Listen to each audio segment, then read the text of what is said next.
انبیاء کے ساتھ کی بیان کرو اور مددیں صحابہ کے ساتھ آنے والی بیان کرو تو اس سے پتا چلے گا. اور وہاں مددیں اللہ نے یہاں تک دکھلا دی کہ صحابہ کہتے ہیں کہ ایک دفعہ چلا آیا اور رسول اللہ صلی اللہ علیہ وسلم کی خدمت میں پہنچا اور پہنچنے کے بعد جب وہ مسجد نبی کے دروازے میں داخل ہونے لگا تو رسول اللہ صلی اللہ علیہ وسلم نے فرمایا اے عباس اتنا بتا دے کہ تیرے بھیڑیے نے تیرے سے کیا بات کی. تو یہ کہتے ہی وہ آنے والے 300 آدمیوں کا قافلہ اشہد ان لا الہ الا اللہ واشہد انک محمد رسول اللہ کا اعلان کیا اور کہا بے شک آپ اللہ کے نبی ہیں, ہم جنگل سے آ رہے ہیں اور راستہ پوچھتے ہوئے مدینے کا یہاں پر پہنچے ہیں اور آپ کے علاوہ کسی اور تک یہ بات پہنچانا انسانوں کے بس کی بات نہیں. بے شک اللہ حق ہے, اسی اللہ نے آپ کو یہ پیغام پہنچایا کہ آپ کو اس بات کا پتا چلا. انہوں نے کہا کہ ہم راستے سے گزر رہے تھے اور جنگل سے ہمارا گزر ہو رہا تھا اور ایک بھیڑیے نے بکریوں کے ریوڑ پہ حملہ کیا اور ایک بکری کو پکڑا تو ہم کو اس بکری میں ترس آیا, ہم نے لاٹیاں پھینک کے ماری, ہم اس کا پیچھا کیے یہاں تک کہ وہ بھاگا اور بکری کو چھوڑ کر ایک اونچی چٹان پہ بیٹھ گیا اور ہماری طرف گھور کے دیکھنے لگا اور یہ کہنے لگا ھذا رزقی من اللہ, ارے یہ تو میرا رزق اللہ کی طرف سے طے ہے, تم زبردستی میرے منہ سے چھڑاتے ہو. تو ہم نے تعجب سے اس کی طرف دیکھا اور آپس میں کہنے لگے لو بھیڑیا بھی ہماری زبان میں بات کر رہا ہے.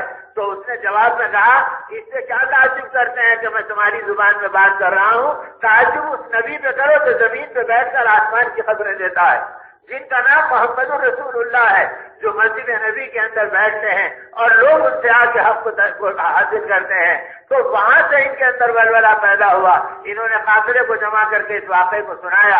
جذبہ جستجو کا بڑا تو آگے نکلے, تلاش کرتے مسجد نبی تک آئے اور رسول اللہ صلی اللہ علیہ وسلم نے ان کو دیکھا تو دروازے پہ دیکھتے ہی مسکرا کے فرمایا بتاؤ بھیڑیے نے تم سے کیا کہا. تو وہ سمجھ گئے کہ اللہ کے نبی ہے کہ یہ بات ان تک پہنچ گئی. اور جب انہوں نے سارا واقعہ سنایا تو آپ نے فرمایا بلال کہاں ہے. حضرت بلال کو کہا جاؤ اور الصلاۃ جامعہ کی آواز لگاؤ, جو اس زمانے نبوت اور خلافت کا اہم نعرہ تھا جس میں مدینہ سمٹ جاتا, بازار خالی ہو جاتے اور گھرانے سنسان ہو جاتے اور سارے لوگ مسجد نبی میں جمع ہوتے. اور جب سب جمع ہو گئے تو حضور پاک صلی اللہ علیہ وسلم نے اس قافلے کے سردار کو اور اس قبیلے کے نمائندے کو بلایا اور ممبر پہ اپنے بازو اس کو کھڑا فرمایا اور یہ فرمایا کہ میرے بازو کھڑے رہ کر اس واقعے کو اس پورے میرے ساتھیوں کو سناؤ جو بھیڑیے نے تم کو حق کی ہدایت اور رہبری کا سامان دیا. تو میرے دوستوں جب حق کی محنتیں ہوتی ہیں تو خدا بھیڑیوں سے حق دلاتے ہیں اور جب حق کی محنتیں لٹ جاتی ہے تو انسان بھیڑیوں سے زیادہ برا حال کرنے والے بن جاتے ہیں.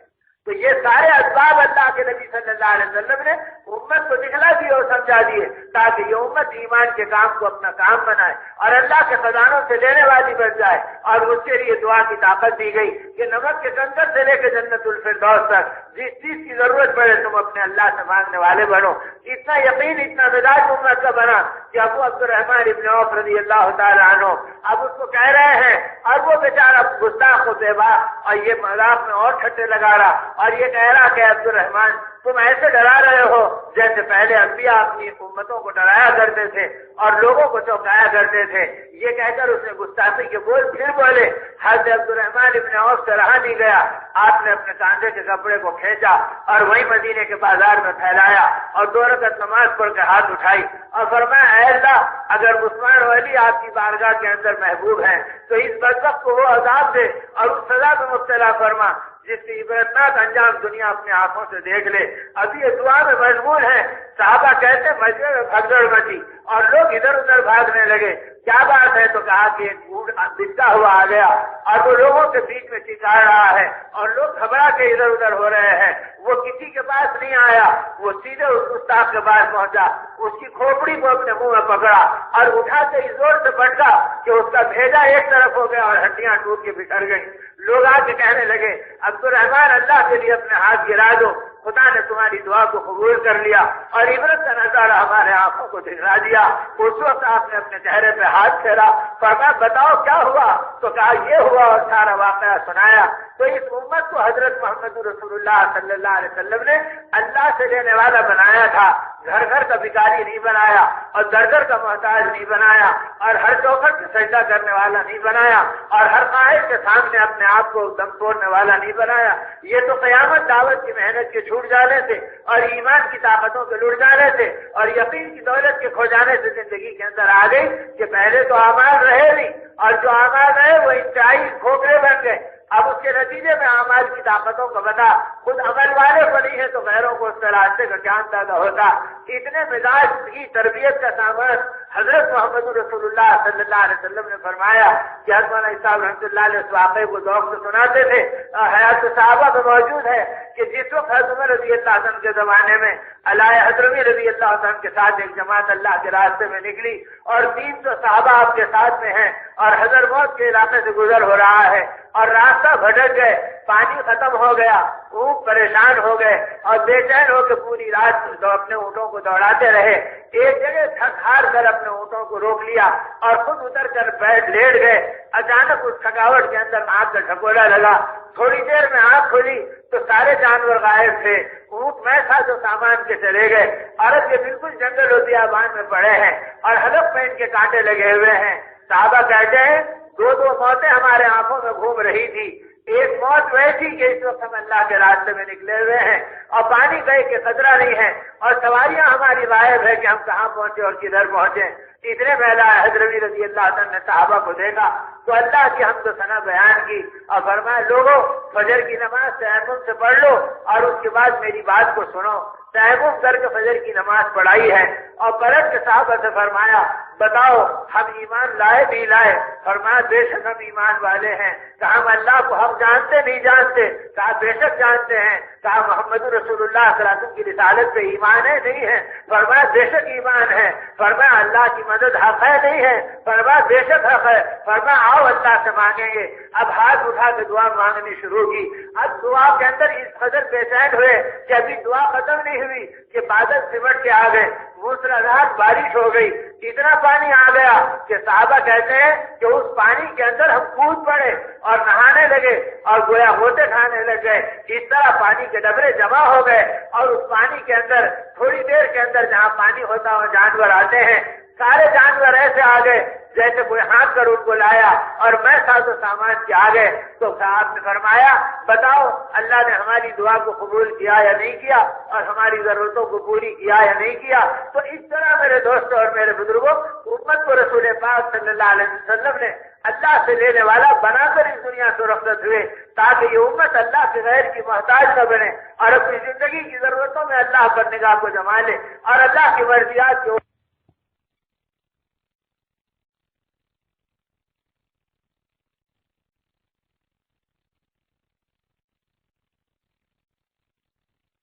خواتین و حضرات، ایمان اور روح کی تازگی کے لیے ہمارے یہاں تشریف لائیے۔ ہمارا پتہ مینار الیکٹرانکس پاور ہاؤس کے سامنے Kalyan road, Bhiwandi, Maharashtra, India. Mobile number 9823250416 9823250416۔ Proprietor Mohammad Yaqub Khan Azmi. کہیں آپ کے ساتھ کوئی اور گستاخی تو نہیں کر رہی؟ کہیں اس سے پہلے اوجڑی رکھتی تھی اب کوئی اونٹ کی اوجڑی لا کر تو گردن مبارک پہ نہیں ڈالتی؟ اس بے قراری میں ہمارا دل تڑپتا اور ہم گھروں سے باہر نکل جاتے اور جن راستوں سے آپ کے آنے کی امید ہوتی انہیں دیکھتے دیکھتے میری آنکھیں دکھنے لگی۔ اتنے میں غبار اٹھا، آقا کی شبیہ مبارک نظر آئی تو دل کو ٹھنڈک ہوئی۔ اتنے میں دوڑی آپ کے قریب تو کیا دیکھا کہ غبار کے اندر آپ نظر پڑے تو اس قدر تھکے ہوئے ہیں کہ جدھر قدم مبارک رکھتے ہیں ادھر جھونک نکل جاتا اور کاندھا جھک جاتا۔ اس بے حال کیفیت کے اندر آپ چلے آ رہے ہیں کہ دشمن نے آپ کے کرتے کو تار تار کر دیا اور پورا کرکٹ آپ کے اوپر بھر دیا۔ آپ کے بالوں میں بھی کچرا اٹکا ہوا ہے، آپ کی داڑھی مبارک میں بھی کچرا بھرا ہوا ہے، آپ کی مبارک پلکوں میں بھی گرد و غبار ہے۔ اس حالت کو دیکھ کے فرمایا میں نے اپنے دوپٹے سے ابا جان صلی اللہ علیہ وسلم کے نورانی چہرے کو صاف کرنا شروع کیا اور بے اختیار میری آہیں نکل گئی اور میں نے رو کر کہا اے بجاؤ صلی اللہ علیہ وسلم آپ بخشائے ہیں، انبیاء کے امام ہیں، اللہ کے لاڈلے نبی ہیں، اتنی محنت کا کو اٹھاتے ہیں کہ دشمن آپ کا یہ حال بنا دیتا ہے۔ تو آقا کو اپنی بیٹی کی محبت دیکھی نہیں گئی، بے اختیار آپ کے آنسو چہرے پہ ٹپک گئے۔ آپ نے لاڈلی بیٹی کو قریب کر لیا، اس کے سر مبارک پہ ہاتھ رکھ دیا اور فرمایا کہ میری بیٹی غم مت کھا، اپنے باپ کا حال دیکھ کے اپنے دل کو چھوٹا مت کر، سن لے اپنے رب کی خوشخبری میں تجھے سناتا ہوں، میرا اور تیرے رب نے یہ فیصلہ فرمایا ہے، اب یہ کلمہ گھر گھر اور در در عام ہو کر رہے گا اور ہر گھر میں سنائی دے گا۔ خوش نصیب ہوگا جو اس کو قبول کر لے گا اور بد نصیب و بدبخت ہوگا جو اس کا انکار کرے گا۔ یہ کہہ کر آپ نے لاڈلی بیٹیوں کو تسلی دی، لیکن دین کی محنت کو اور اللہ کے راستے کے اس ذوق اور کام کو اور اس امانت و منصب نبوت کو نہ چھوڑا، نہ امت کو اس سے ہٹنے دیا، بلکہ رات دن امت کو اس محنت کے اندر چلایا۔ خود بھی دین کی اور ایمان کی محنتوں میں جھونکے گئے اور رات دن ان قربانیوں میں اپنے آپ کو بھلا دیا، یہاں تک کہ جو فرمایا اے میری امت قیامت کے میدان میں اللہ پاک مجھے اونچا مقام دیں گے، لیکن میں اس سے فخر نہیں کرتا، لوائے حمد میرے ہاتھ میں ہوگا، حمد کا جھنڈا ہوگا اور تمام انبیاء میرے جھنڈے کے سائے میں ہوں گے، لیکن یاد رکھنا میں اس سے فخر نہیں کرتا۔ مجھے مقام محمود ملے گا جو کسی نبی کو نہیں ملے گا، لیکن میری امت میں اس سے فخر نہیں کروں گا۔